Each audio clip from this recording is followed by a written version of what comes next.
Watch this. No way!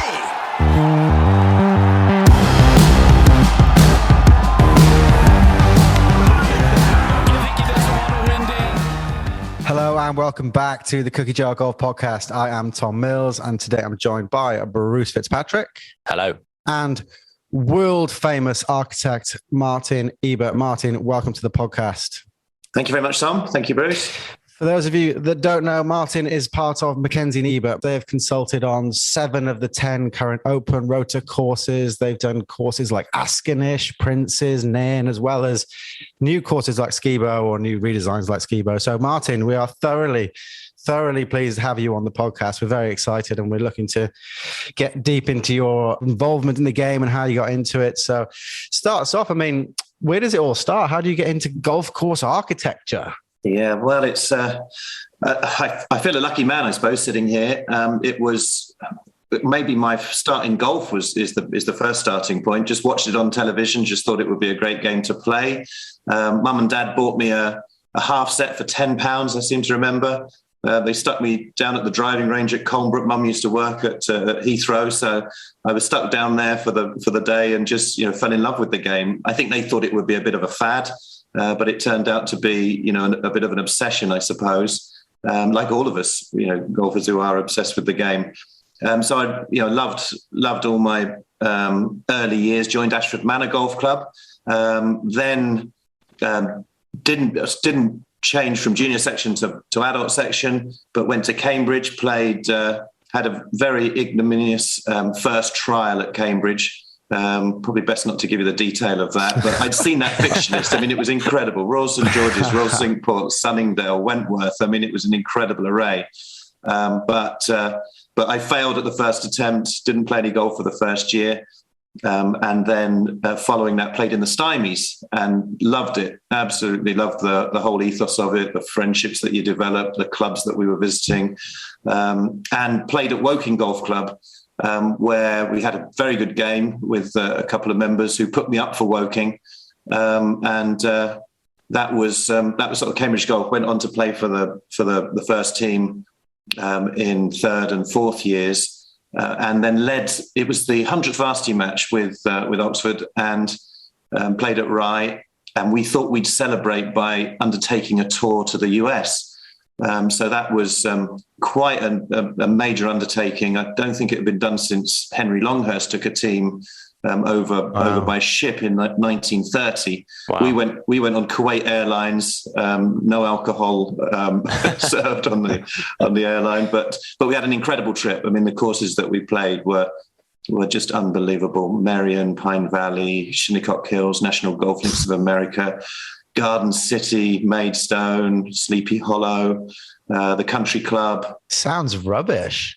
I don't know why you bothered. We did. I mean, and we were lucky to get that fixture list because I was writing to all of the secretaries of golf clubs. And of course, in America, secretaries it doesn't mean quite the same as it does over here. So we were lucky. We were saved by a society, Oxford and Cambridge Golfing Society member called Peter Green, who heard that we were planning a trip. And he pretty much single-handedly put the itinerary together, along with David Patterson, actually, from Yale, who was a great help as well. So having organised that, it was pretty much a year's organisation, I suppose, and then the 3-week tour itself, it left me thinking, goodness, I want to do something in golf. All my friends were, they were going off and doing the usual banking, management consultancy, whatever. I'd studied engineering at Cambridge, so I didn't really fancy engineering whatsoever, but wanted to do something in golf. Didn't think I could be a golf course architect by any shape, any means. But Mum said, you get down to the local country club, become a manager down at Fox Hills. So went down there, gave the tour brochure in the big CV with the qualifications, and they said, yes, you can become a waiter if you like. We've got nothing in the management department. And I don't know why. We're all good careers start. Exactly. I don't know why I accepted it, but I did. And but that was good because I met my wife, the Spanish wife, Anna, she'd failed a law exam at Santander University. So the first day I remember sitting in the lunchroom, very depressed, thinking, goodness, what on earth am I doing here? And then these two rather attractive Spanish ladies dressed head to toe in black leather came in and got chatting to them. And I said, oh, where are you from? And they said, no, we're from Santander. I said, really? Is that near Pedreña? I said, yeah, just across the water from Pedreña. And I said, goodness, do you know Sevi Ballesteros by any chance? Yeah, we know Sevi very well, they said. And that was, dream come true. Anna, my wife, she said, I've tried on his green jackets. And I said, really? I don't think you have, because he's not allowed to take the green jackets out of Augusta. So it's absolutely banned. Anyway, so I virtually called her a liar within the first 10 minutes of meeting her. Strong game, Martin. I know, terrible. It was terrible. But actually, later on, Peter Alice was interviewing Sevi. I don't know if you remember seeing that great interview when Sevi said, "Yes, Peter, I stole the green jacket from Augusta." So I had to say, "Sorry, Anna." And actually, that was great. So met Anna, went out to Santander, met up with Manuel Ballesteros, and said to Manuel, I said, "Look, I'd love to get involved in golf in some way."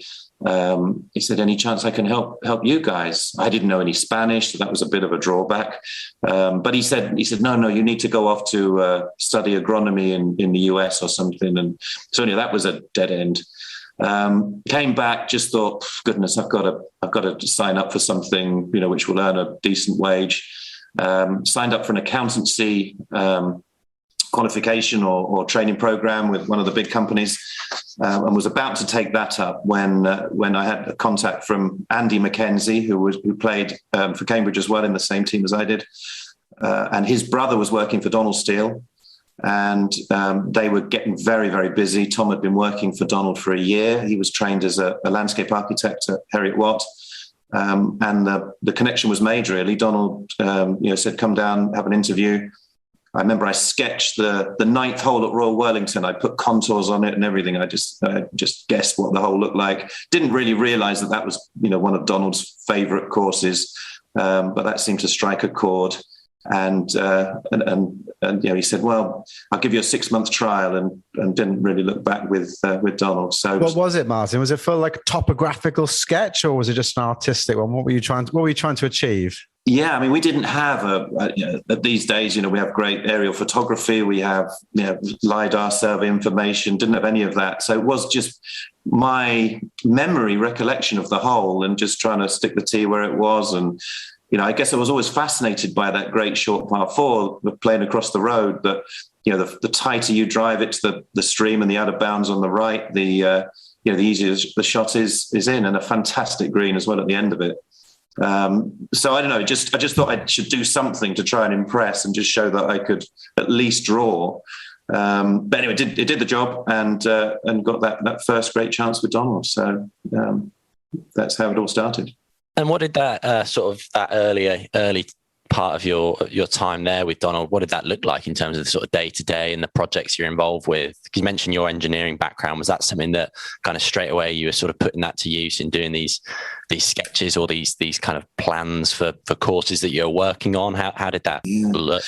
Well, I remember being completely lost. My interview was at Mill Ride Golf Club, which Donald and Tom were designing, and it was Donald had put 9 holes there first of all, and then the second 9 was on some polo pitches. So that was my first sight of golf course construction. And there were huge trucks going all over the place, massive machines digging away. And I thought, goodness, I don't have a clue where the tees and the greens are. So it was a real learning exercise. Tom had been working, as I say, for a year. His training in landscape architecture resulted in him producing beautiful sketches of greens. And I remember being, extremely impressed by them and thinking, God, I must try and, see if I can do that. But my background was engineering. There was no sort of artistry in that. It was very much sort of technical drawing side of things. I tried some sketches and they were absolutely hopeless. So I had to sort of develop my own means of representing what I wanted, I suppose, which was in the form of contour plans, which we now, use as a basis for all of our design work. We pride ourselves in producing very accurate contour plans. Tom the same.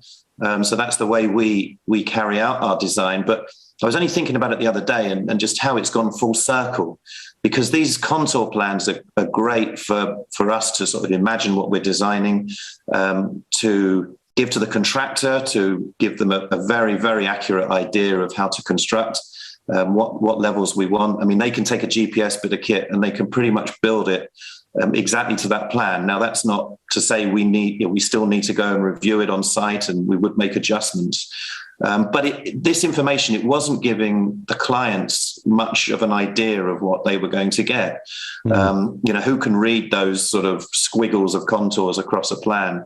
There's not many. So it's interesting. We've got Chris Huggett, who works with us and has been with us for ages, worked for Donald before. He's really developed some incredible techniques now for producing visualizations of what we're going to produce. Initially, those were still visualizations just taken from photographs, but he's now got into 3D modeling. So it really is quite an exciting time. I guess just in the past 6 months, a year, it's incredible how we've moved that ahead sort of in-house. Previously, we could farm stuff out to specialists, but now we're managing to do that in-house, which is great. And we've got another young guy as well, Mike Howard, and he's a seriously good golfer, plus one handicap, but Royal Birkdale. And again, he's his visualizations with photographs are great, and he's sort of taking on some of the design work as well from Tom and myself. So it's been really, really exciting times over the last year or so. Some of it has been prompted by COVID, but just I guess the development of technology allowing us to really represent those ideas with making it much more engaging for the viewer and the clients that we have. I mean, it's interesting, isn't it, how far things have come along in the last 200 years. I mean, it's an interesting time that we're speaking to you around about the bicentennial of the old Tom, and the guy didn't even have was using horses and donkeys and wheelbarrows and shovels, and it's how things have come so far. Do you find that you can look back at the old architects and still appreciate what they managed to achieve? And do you look up to certain old architects for inspiration? Absolutely, yeah. I mean, I think even though they are described a lot of new technology and detailed contour plans for producing our designs, I guess we're so fortunate, and we've got the work of these great old architects as a huge reference library, really, for us. I mean, when you think when they started, even Alan Robertson was responsible for some of the what we see on the old course today, and then old Tom obviously took that on. There's some people when it comes to old Tom, maybe they're a bit skeptical about his talents as an architect, as a designer, but I think everyone who really knows the game has a huge respect for the old course. So if we know that he made significant input, including new greens at 1 and 18. I've even heard that he softened off the contours of that crazy second green, for instance. What was that like before? But but he left it in a fantastic state. Yeah, it's evolved sort of since his time even. But so he must have known what he was doing. He must have had a real good appreciation for what made good golf holes. And those travels that he made, to Royal North Devon, to Royal County Down, just incredible, the demand that he was in. And he certainly left that good initial mark on each of those courses, which has led, subsequently to other architects improving those initial offerings. And of course, we were so lucky to get invited to go and have a look at Ascanish over in the Outer Hebrides. So that was a fascinating, experience to follow in his footsteps and really, get a feel for how he did design. Yes, we were armed with an aerial photograph of the land that he put that golf course on. We don't have to use it now, to be honest, but we had a handheld GPS unit just so that we could just go around. I mean, it was really like a murder mystery sort of thing, just trying to figure out where he put those tees and greens. There was no real record. There were no plans showing anything. I was going to say, there can't be much there, whereas with some of the other old courses, you might have photographs. With Ascanish, there literally must have been barely anything to go on. There was an old sort of OS plan, which had some shaded areas on them.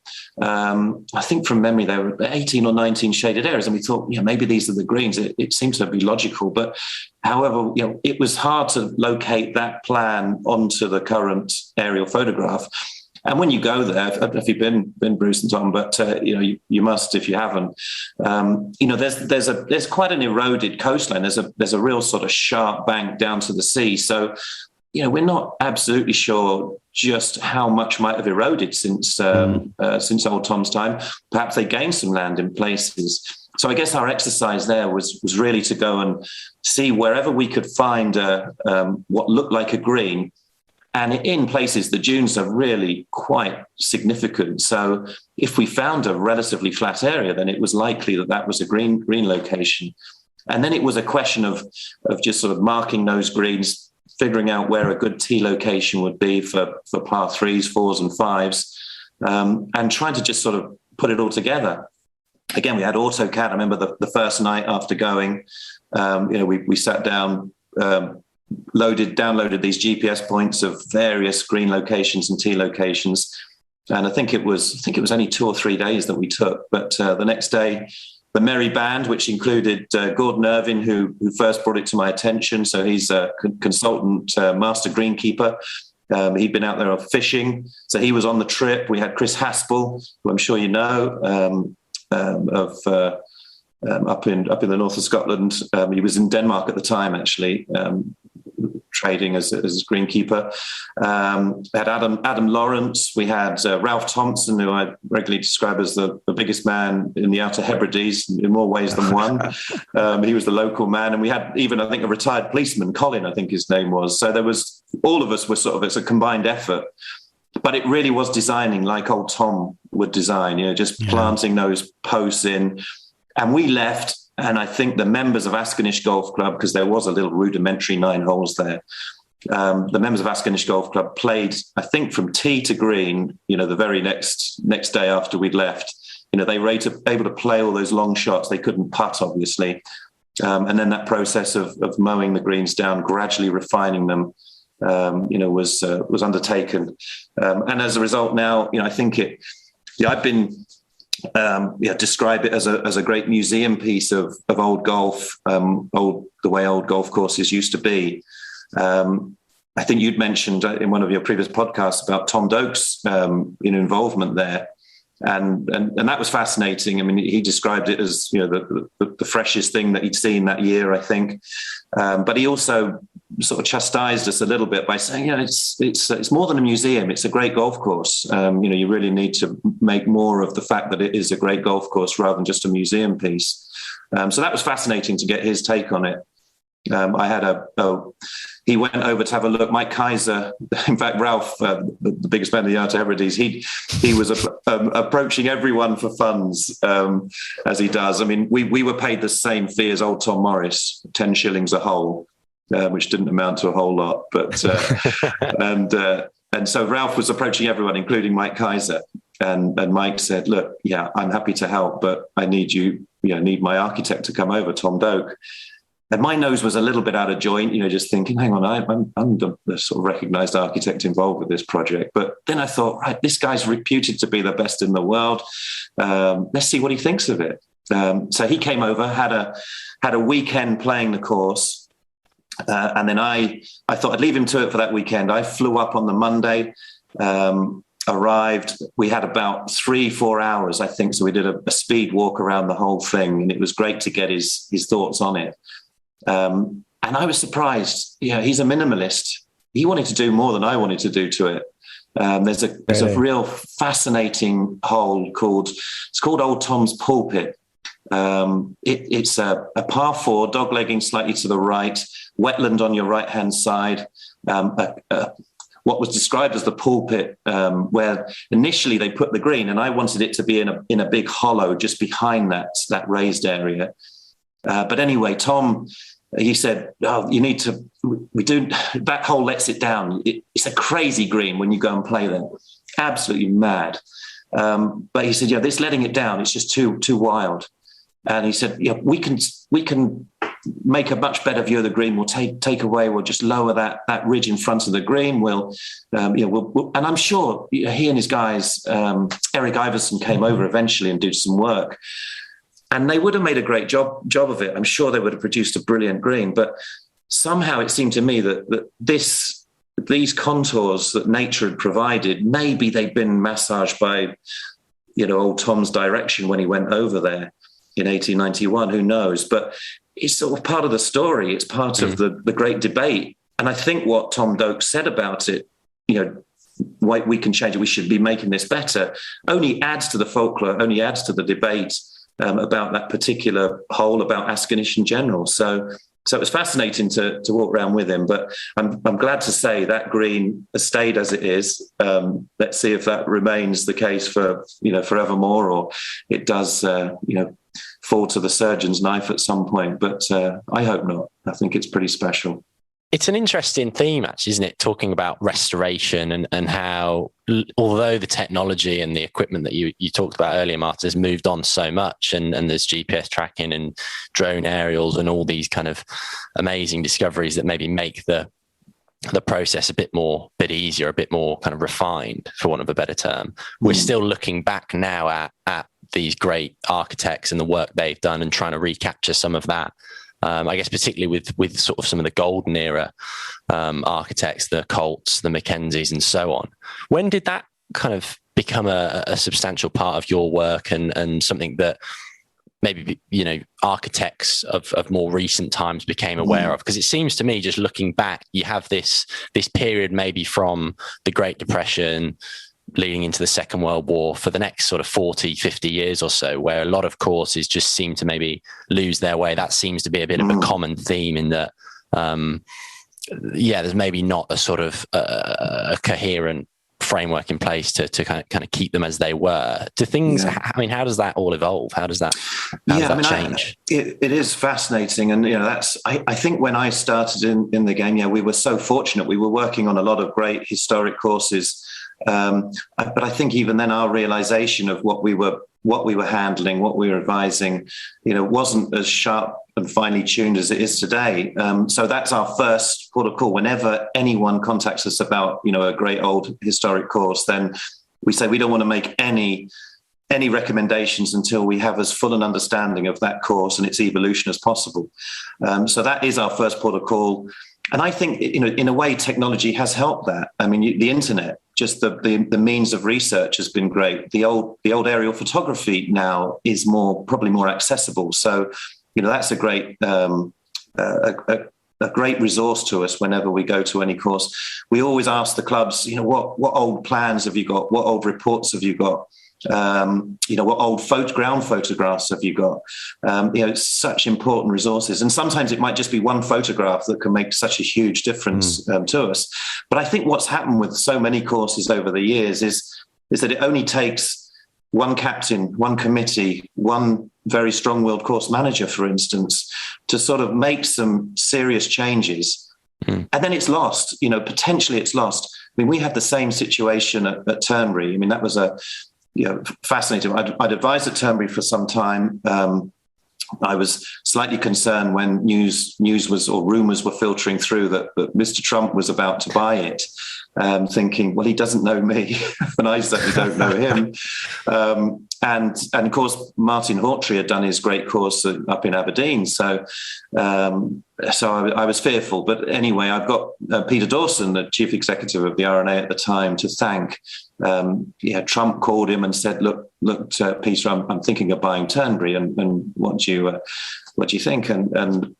And he said, I'm going to take my architect, Martin Hawtrey, to go and review it and to have a look. And Peter, I've got so much to thank him for. He said, well, actually, Donald, you might want to think about a different Martin on this occasion. Martin Ebert's been advising at Turnberry for many years, and along with Donald Steele initially.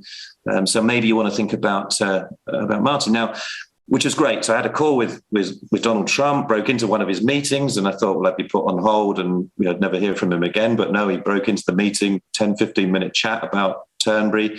He was coming over. I was up there at Troon or something, so I had the opportunity to meet him. Didn't know whether it was going to be in relation to the Kintyre as it was then, the second course, or about the Elsa. And sure enough, it was the Elsa, and he had sort of these great plans, some of which had been talked about for years, but no one had ever invested. The previous owners just didn't want to invest in it. So there were some really exciting times, but at the same time, we thought, hang on a minute, we've got to just respect the heritage of the place as well.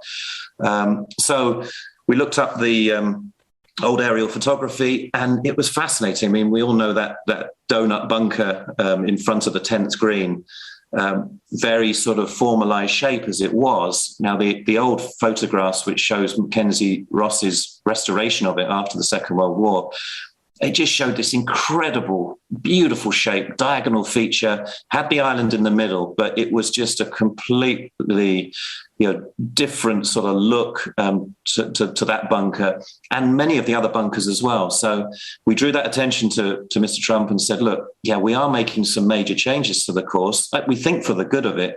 But we really should be respecting the heritage. And in one of those elements, it is, the bunker style. So he said, look, go and canvass opinion, see what people think about, going away from the revetted bunkers and going back to the rough edges and the bigger bunkers and the more intricate shapes. And everyone we talked to, just said, yes, absolutely, that's the thing to do. There was a keenness from the R&A because at that stage, the Open was, the Peter Dawson and the championship team were certainly very involved in those initial discussions. And they didn't want rough edge bunkers right beside greens, so they remained revetted. They didn't want the unfairness of balls just running off greens and ending up in very thick rough. They prefer the ball to be in the bunker, which is fair enough. I wasn't too sure about how that would look, but in actual fact, I think the combination of the two styles, I think it looks good, but it's for other people to judge. So that's an example where I think, we've had great benefit from the historic research, but no doubt Turnberry's been moved, in another direction. Is probably, you could maybe class there being 5 new holes there at Turnberry potentially. Thankfully, I think most of it's been well regarded, but you might get some people to say, look, it's wrong. You shouldn't, you should be just restoring what was there. But I think I could name a number of examples. We've got, in terms of restoration, Royal Cinque Ports, what a fantastic links that is. I think some of probably the best 18 greens, that you can find. When we looked at the old aerial photography there, the 16th, that great, well, it's now a par 5. It's been a mixture of par 4, par 5. We discovered there was a second section of fairway up to the left of the low bit of fairway leading up to the green. And that had just disappeared, after the war years. Great, found it. Let's put it back, and the club committed to that. And I think there's now a second route of playing the 16th. Hirono out in Japan, they had fantastic photographs from the 1930s showing just how that course used to be. Their records were superb, and the bunkering was just unbelievable. So yes, that was very much a restoration job at Hirono. But at the same time, as soon as we went in there, we said, yes, if we restore everything exactly as it was, it's not going to test the best players in today's game. So let's restore most of those features, virtually all of them. But let's think of where we perhaps need to, add in a bunker, but put it in the style that Charles Hugh Allison has intended when he first designed the golf course. So it really is a mixture, I think, of restoring the key features, but recognizing that the game has moved on. I guess we like to think of it as, if Harry Colt came back, if Dr. Alistair Mackenzie came back, if Charles Hugh Allison came back, and they knew how the game had moved on, what technology has done in terms of hitting distance and the way people play the game, that they might be making these similar sorts of decisions to move the courses on. But we'll never know that. But that's the principle that we adopt anyway.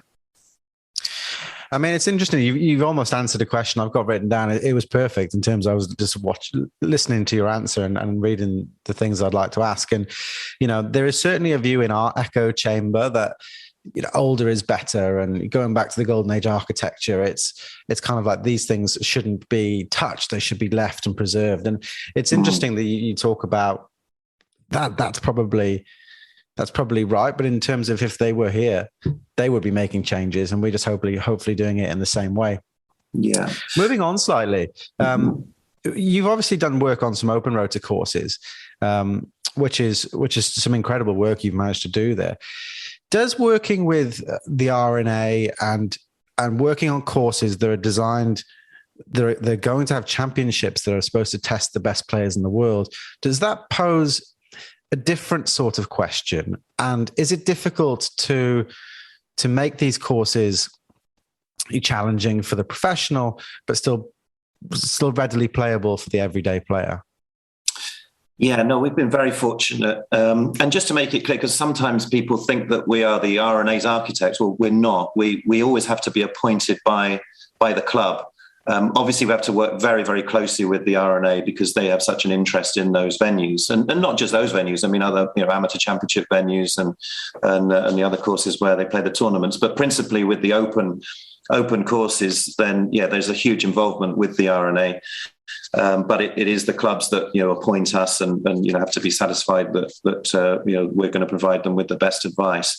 So, I mean, let me give you Royal Lytham as an example. That was probably the first one we were appointed as a new company back in 2006. I think that was. We started the company in 2005, and a great course, and a lot of the great architects had touched it. Known for its bunkering. Bunkering's fantastic at Lytham. I think it's the best bunkering I've ever seen. But amazingly, when you look at some old pictures, even back in, I think, 1969 when Bob Charles won, the bunkers were rough as hell. I mean, the faces were just absolutely eroded to bits. And pictures of Bobby Jones in 1926 in bunkers where there were stones and weeds and, sprigs of grass and whatever. So it's incredible how things have moved on. And in fact, there's some great old historic information which shows how loads of sand areas were opened up at Lytham in preparation for that 1926 Open. So, it's something that we've suggested to the club. Perhaps that should happen again, restoring some. And they have incorporated some of that advice and have done some sort of sand scrapes in certain areas. But when it comes back to testing the best players, yes, there was some. I mean, the seventh was probably the first major project at Lytham where we pushed the green on. It was really playing like a par four for the world's best. So we hope that we've got that right for all categories of golfer. There was another aspect at Lytham which came to fore with its 205, 206 bunkers. I'm not sure they ever could count long enough to figure out exactly which number it was, but a lot of bunkers there. But the sustainability of revetting those, to keep them in the pristine condition that is required these days was just crazy in terms of the turf that was required for it, the damage to the course. They would lift the turf from the short course. So we were, and that had to be repaired. So we were called in to have a look at, rationalizing the bunkers. Now, some people would say that's, again, a travesty to reduce it. I think we took 39 out and added 3 or 4, something like that, I think it was. But I guess what we ended up doing, the majority of the ones that were filled were around greens, which were converted into hollows and swales. Only one of them, since we've done that, has been put back, and I think the membership appreciated a lot more. They've got those sort of easier recovery shots compared to the real pits of bunkers. Whereas I think the world's best, when it comes to the Open, they probably prefer a good line of bunker. Okay, there are some bunkers at Lytham where you even the best want to avoid them, but if you've got a good line of bunker, then as we all know, these guys are so good, the control they can exercise. Whereas give them a tight lie and a range of shots, that it puts a bit of doubt into the mind, for them. So we think it probably incorporates, both levels of player pretty well in terms of those proposals. Royal St George's was another case in point. For recent Opens, there has been criticism of the course for being unfair, and you can understand it. These guys nailing it down the middle and it kicking off one of the severe undulations off into the rough. no wonder it was getting a bad reputation. We said, look, you really, with these great undulations that Sandwich enjoys, the fairways should be wide enough to cope with that.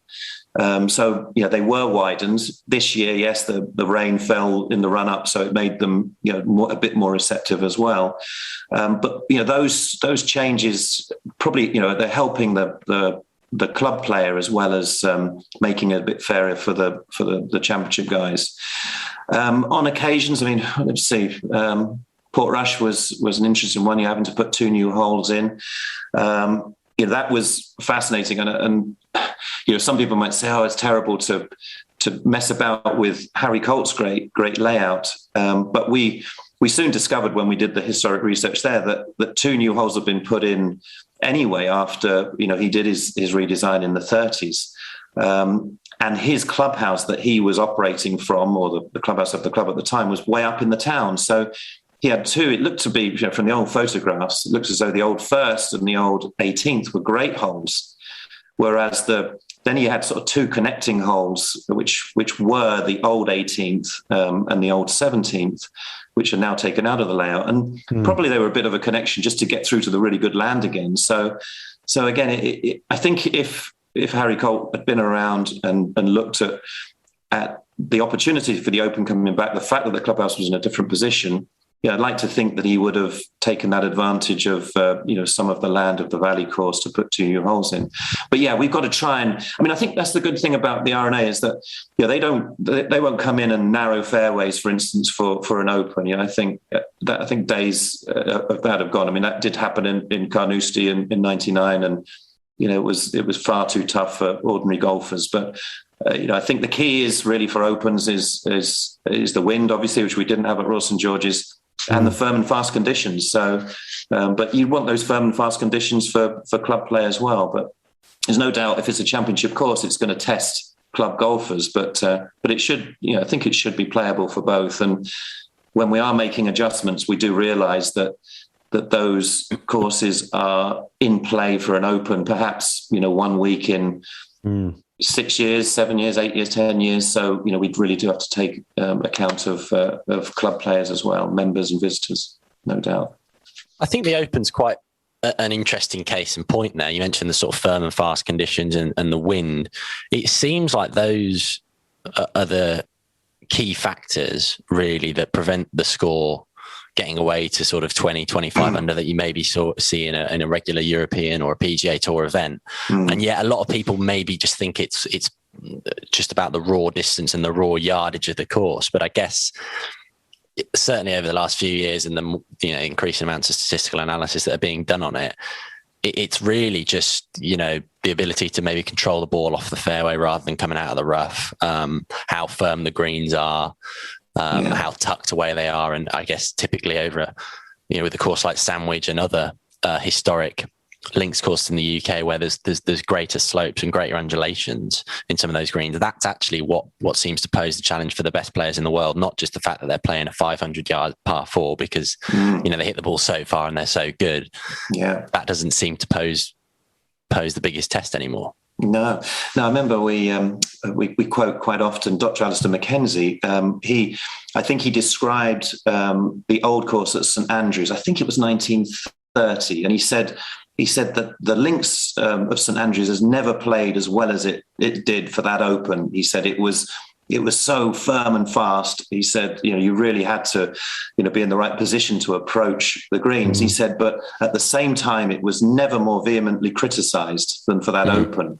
And that's still the sort of case today. If it gets too bouncy, people will criticise. But that is, those are the best conditions. And we're in the hands. Everyone's in the hands of nature to a certain extent. But it would be lovely to get that Hoylake example in 2006 when Tiger won. Those were classic links conditions. And you don't see them 2018 when it was was it 2018 when the summer just completely burnt out and it was That's right. I remember Jordan Spieth driving the first green, didn't he? There, and it was incredible to see how someone. Do you find golf? In a way, golf has changed because, back in Alistair Mackenzie's day in the 30s, and it was all kind of based around the links courses that the Scottish and the British developed. Now this sort of Americanization of golf courses has come in, lots of water, lots of softness. Do you think that's permeated globally, and kind of how it affects you do your work now? Yeah, I mean, I think there's, just on the sustainability question, the water usage, is one of probably the biggest one in many ways, isn't it? So I think, there is a return, or hopefully a return, certainly a movement to more traditional maintenance techniques, the more traditional grasses for our traditional, links and inland courses. Yes, it's not an easy thing to try and, have that change of grass type, but if we can reduce those, certainly the water and the nutrient inputs to greens, then that's going to help the health of the grasses, help the health of the golf course, the greens in particular, but also it's going to lead to better golf as well. We're working out at, I was listening to your podcast with David Davis the other day, and his discussions about Nordvik and the hopes that might be converted into something really very special. But one of the drivers there is the restrictions on chemical usage in Europe, and in Holland in particular, where they take it really, really seriously. And that they won't have the chemicals to deal with a sort of meadow grass infested set of greens. So the design exercise that we've been helping them with there is designing greens which are large enough to take the traffic, with the appropriate grasses, fescue dominated, but also to redesign the greens so that the running game is possible. Nordvik there's a lot of greens where there are steep banks in front of them, and it really does sort of almost dictate that you have to approach the greens from an aerial route. So it all, and Bruce, we know, the Rye, for instance, which we love. There are certain holes where you have to carry it all the way, such as the great par 3 7th, for instance. So that's you don't say that every links green or every inland green has to have a means of running the ball on, but that should be the norm, and that should be sort of factored into the whole design equation, the maintenance equation.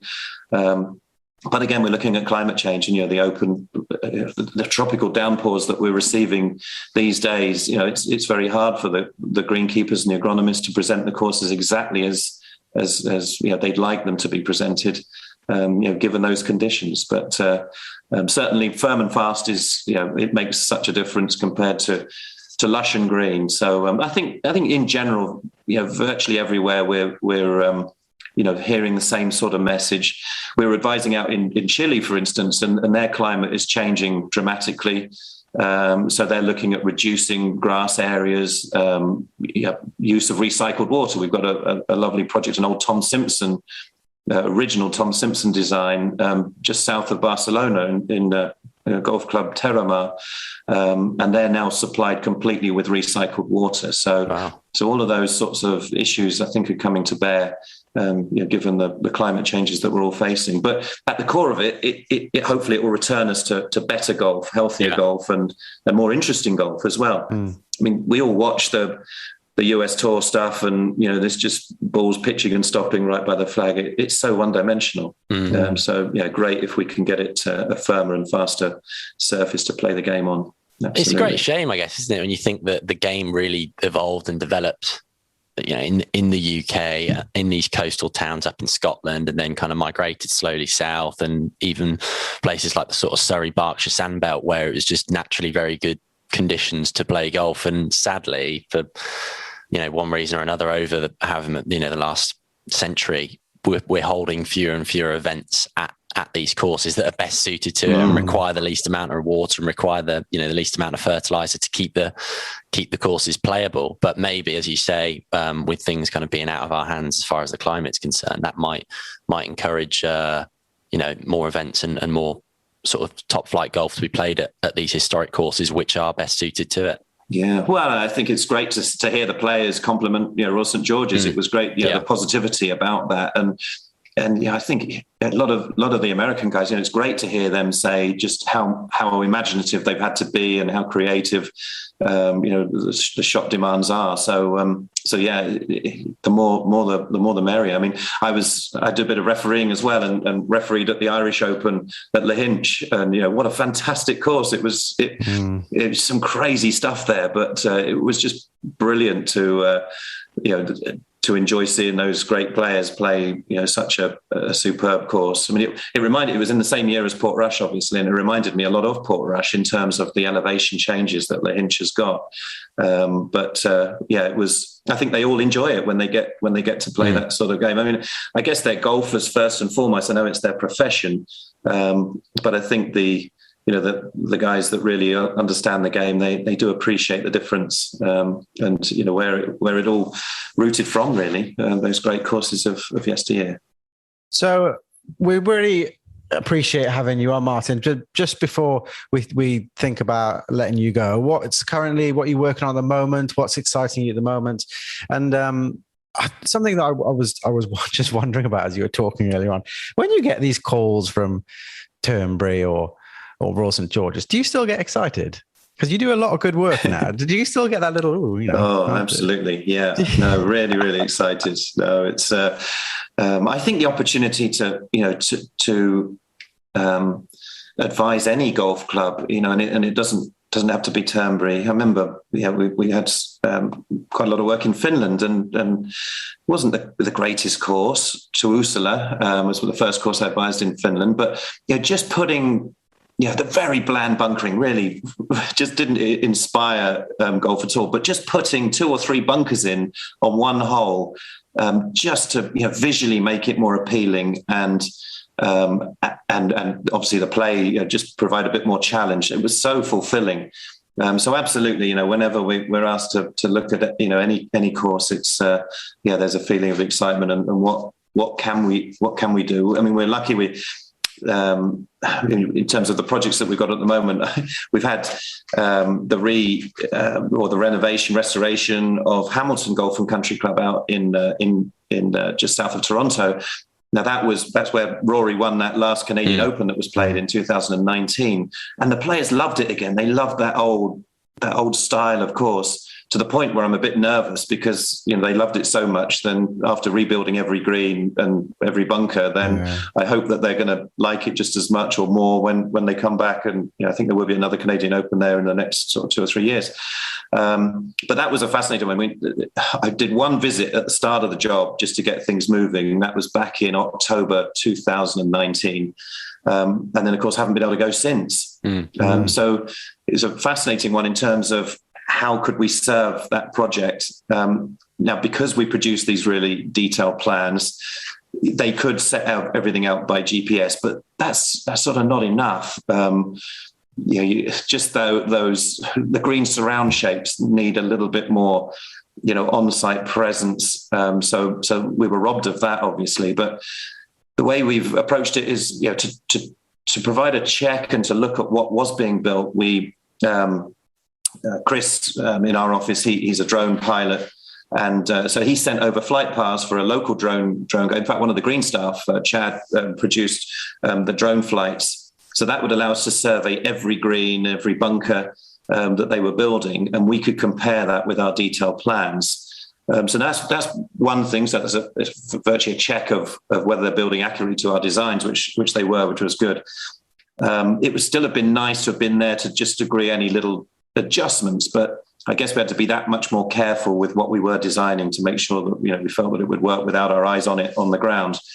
In addition, we used a 3D camera, and they would regularly walk around the bunkers and the greens, and then I put the virtual reality headset on. Oh, wow. And it really felt like I was there. You could really sense the depth of the bunkers, the shapes of the bunkers and what have you. So that was really good. In terms of bunker shaping, that was a Colt design course. He only went once in 1914, I think it was. He left sketches, which was a great resource to have. And he would talk about the bunkers as having torn out faces. So I said to them, I'm not sure you've ever had the Harry Colt detail, because he never returned. Allison returned in, I think it was 1920, after they built the course. And he said, yes, you've followed it pretty faithfully, and Colt produced a great routing there. He said, but the detail of the shaping of the greens and the bunkers leaves a bit to be desired. So, and I'm not sure they ever, got to the stage where, Colt and Allison would have been happy with it. So I said, look, you've got a great Colt layout. Let's now try and give you the Colt detail. So we have gone for this, with those comments of it being torn out faces, just a more sort of ragged edge to the bunkers, but one that is more manicured. And then golfers, with a multi-million-dollar restoration, they're not going to want to see, just bunkers crumbling away. I think the game has moved on, the expectations have moved on. So we've given it sort of that modern take of what Colt was describing, we hope. But even with those bunker shapes, if I'd been able to go out, I would have been spraying lines on the faces myself. And that is, it's easier said than done. You spray a line and you think, oh, that's no good. And then you scrub it out with your boot. And then if it's been raining, you'd slip down and, occasionally fall over doing it, especially if you've got something pretty, a fairly deep bunker. So it was great. They shaped up the bunkers roughly. They sprayed an orange line on. They sent me a photograph of it. In AutoCAD, I put that photograph in. I drew a line, a really intricate line on it to try and represent those torn out faces. Sent that back to them. They followed that line, sent me another picture back. I would make minor adjustments to it. And I think it's worked really well. And I think it's something that we probably might do, more in the future, even if we can get to site. And we've got work out in Chile. We've got one of the best courses in Chile, Los Leones, really fantastic course in the middle of Santiago. And they've just recently had to build a couple of bunkers. So we've done used exactly the same technique for that. And look at that, imagine the trip out to Chile. It would probably take, 4 or 5 days to get out there and back, just for a couple of bunkers. So, I think, judging by the photographs and the 3D imagery that we've had back, it's pretty close to exactly what we want. So, those excite us in terms of those developments. But close to home, we got work at Hankley Common coming up this winter, and hopefully the Berkshire as well. I mentioned Nordvik. It would be great, as David Davis has said. The opportunities there are just tremendous, but the constraints that the ecologists put on us in Holland are so much greater. And it's quite right that there are constraints on all of these very sensitive sites. But I hope that we've proved, with various work on great seaside courses, that you can produce great golf and it can sit hand in hand with nature very well, and we can make improvements in places. Hillside's an example where we've created wetlands which were described as some of the most the best new wildlife habitats that Natural England have seen. So there are real opportunities to work in hand with those authorities. But in Holland, it is really tough. You just can't stray out of the envelope, even though we're looking at taking down pine trees, which shouldn't be there. And creating golf, but also creating grey dune landscapes. Even then, it's such a hard work. So that's really testing. But hopefully, we can get a good result there.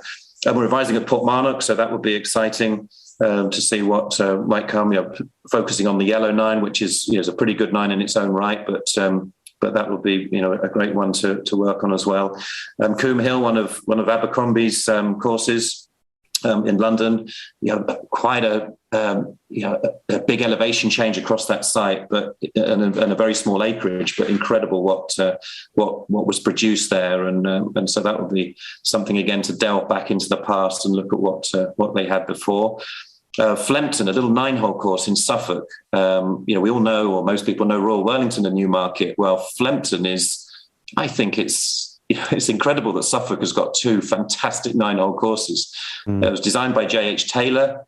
He put so many bunkers in on that golf course. There's one hole with 18 bunkers. It's just crazy. Wow. A fairly short four. So that's incredible. Yeah, but it's well worth a visit. Well worth a visit. Ipswich, well, that will be or Purdy's Heath, as it used to be known, is pretty special. And Carnoustie, just keep on advising the Carnoustie guys, as well as a lot of the open venues. It's amazing. Just something always needs to be done, and perhaps it's for infrastructure purposes, but always. The golf course is the highest priority in terms of, if it doesn't work for the golf course, then it shouldn't happen. But there are always sort of issues to deal with.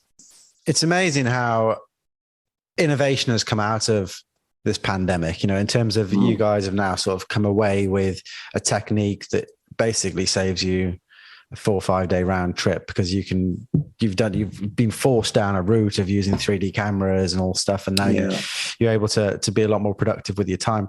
When you are on site, Martin, I mean, this is what we want to know. Do you manage to get on the diggers?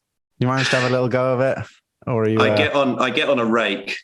I've been photographed with a rake, but let me on a digger and you wouldn't get anything very good. No, I mean, I really... Sounds like the fun part. I know. I take my hat off to, people like Gil Hans and Bill Core.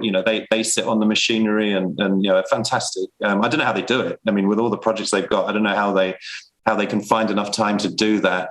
I know where my talents lie, and that's not there. So, but no, I mean, it's an interesting sort of overall question that you ask. There are some people that would say you can only design properly on the ground, and plans are, you should not rely on them at all. And those guys produce brilliant results. I'm not knocking it at all. But I do believe that, I guess my digger is the, as sad as it may seem, my digger is AutoCAD and contours and imagining, having the ability hopefully to imagine the shapes that my contours are going to create. We're reliant on great shapers, but it's a bit like the old guys. I mean, look at Harry Colt, look at Alistair MacKenzie. How much time did they spend on their sites?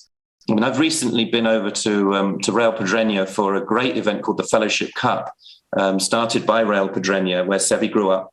But it was a brilliant design by Harry Colt. It's if you've not been there, just I think the views and the way that Harry Colt routed the course round on what is effectively a very interestingly shaped but quite a big hill.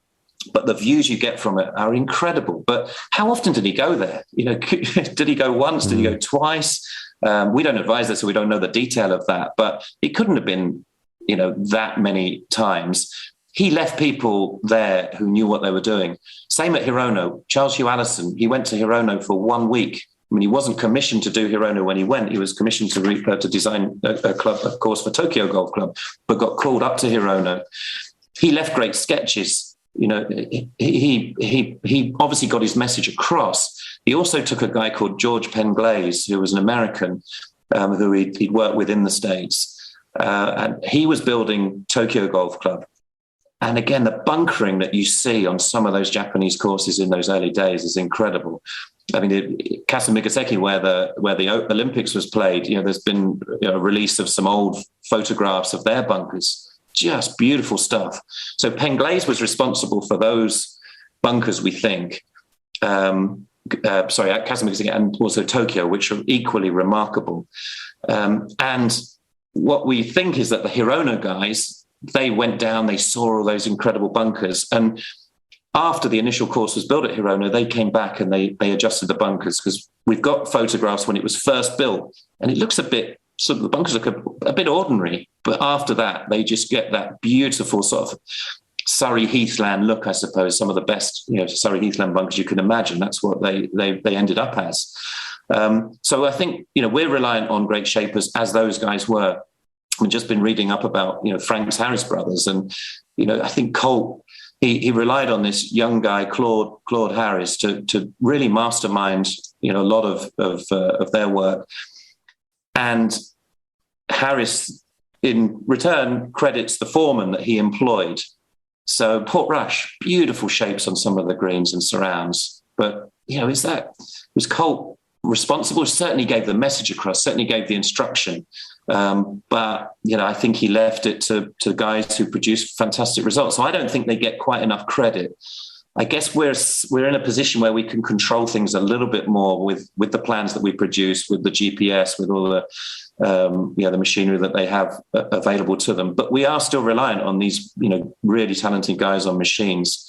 So we've had some great shapers over here at Hirono. I knew that the bunkers were going to be such a key part of it. So I said, look, we need a specialist bunker shaper. It's the first time we've ever recommended that it's just someone who focuses on the bunker. And there was a great American guy, Quinn Thompson, who worked on a lot of Core and Crenshaw stuff.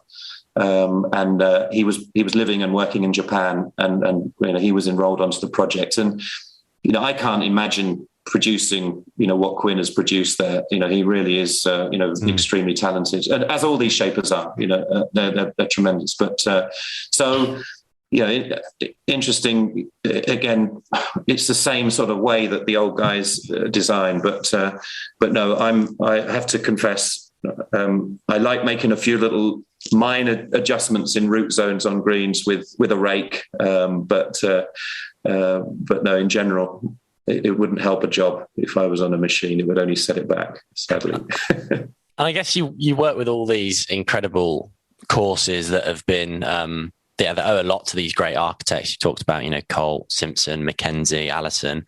Maybe this is a slightly silly question akin to asking who your favourite child is, but is there one of those architects that you maybe sort of look up to or admire more than the others, or whose style, for you at a personal level is perhaps the most appealing? Well, I think they all perhaps had slightly different styles, I suppose, but Simpson we always have a great respect for. I think less prolific than some of the other guys, but maybe it's just those sketches that he produced, and then the photographs of some of the work that he was responsible for. Tremendous stuff. Colt as well. The photographic records of what he produced are great, and the courses that he left are tremendous. Mackenzie's a fascinating one for me. I mean, clearly he was a brilliant salesman, raconteur. Incredible his achievements, and everyone sort of recognises that and holds him in huge esteem. But I still find the detail quite interesting. I mean, the fact that he went out to Australia and didn't see anything completed, and I think it was Tom Doak's book, which his great account of Mackenzie, where he said that he left plans for one of the greens, and Russell and Morecambe, they looked at this plan and it had an 8-foot change of level in the green surface, and they said surely he meant 4 feet. So anyway, they made it 4 feet and produced a classic green. If it had been 8 feet, would it have been? Yeah. I mean, you look at those pictures of Sitwell Park, which I think he was quite roundly criticised for, and I think, as he welcomed criticism. He thought it was only any good if it was criticised. But those greens are just wild things at Sitwell, and I think that's what he was known for. We've had a bit of work in Argentina, so we had the opportunity to go and visit the Jockey Club, which I think he was there for getting on for 3 or 4 months, and they built the 2 courses there extremely quickly. And he was there. I think he did the odd trip off to Uruguay and other courses in Argentina, but he must have been pretty much responsible for, the shapes of the Jockey Club. Anyway, there's one green there. I think it's the 16th. I don't know if it's on the red course, but I think it was regarded as a bit of a prototype for the 8th Augusta. The par 5 up the hill with the huge mounds on either side of the green, which give favourable kicks on occasions. If you're the wrong side, obviously it leads to an impossible shot. But anyway, this is a fairly flat landscape at the Jockey Club, but very little bit of movement. And incredibly, he's got these huge mounds around the sides of the greens. And the historian there was telling us that they used to be even taller, that they've been reduced over the years. But they must be 3 meters, getting on for 4 meters high, wow. I should think. And one of his sayings was the chief objective of every architect or greenkeeper worth his salt is to imitate nature itself. And I find it remarkable that that he then created these incredibly artificial looking mounds around the green. Produces a great feature, but so I think he was brilliant. I mean, obviously, to be involved with the projects he was involved with, he was absolutely brilliant. But you do need to dig deep when you do this historic research. One of the ones which we really love working at is Burnham and Barrow. And Allison was a member there, so he's provided input, but MacKenzie was called in to provide advice and redesigned the par 3 ninth, which, if you remember that, I think it's one of the best par 3s in golf. The green shapes and bunkering is just beautiful. Anyway, you dig into the minutes and it says, the green that Dr. Mackenzie designed, is totally inappropriate, and the secretary's been instructed to change it. And I can imagine the secretary went out there and just softened down some really wild undulations and has produced a brilliant green. But it's known as Mackenzie's. But I think, from those accounts, it was definitely softened. So, and I don't mean to knock Mackenzie, because I know I'll get knocked myself if I do that, because he was absolutely brilliantly, his vision was incredible. But just a few little stories just made me think, goodness.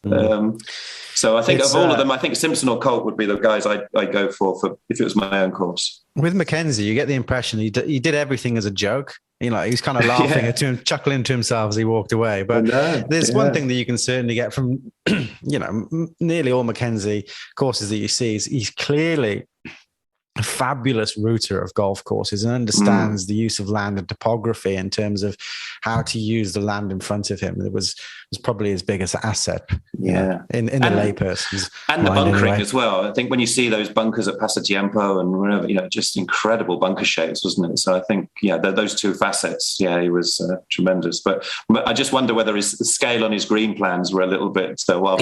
But maybe he had a dodgy ruler. Maybe that was it. Maybe his ruler was off.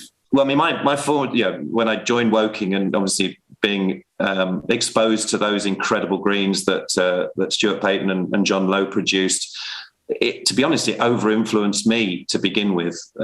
We did a course called Birch Grove. It was Harold Macmillan's old estate in Sussex, just for a guy called Larry Young, a very successful Chinese or Hong Kong Chinese businessman.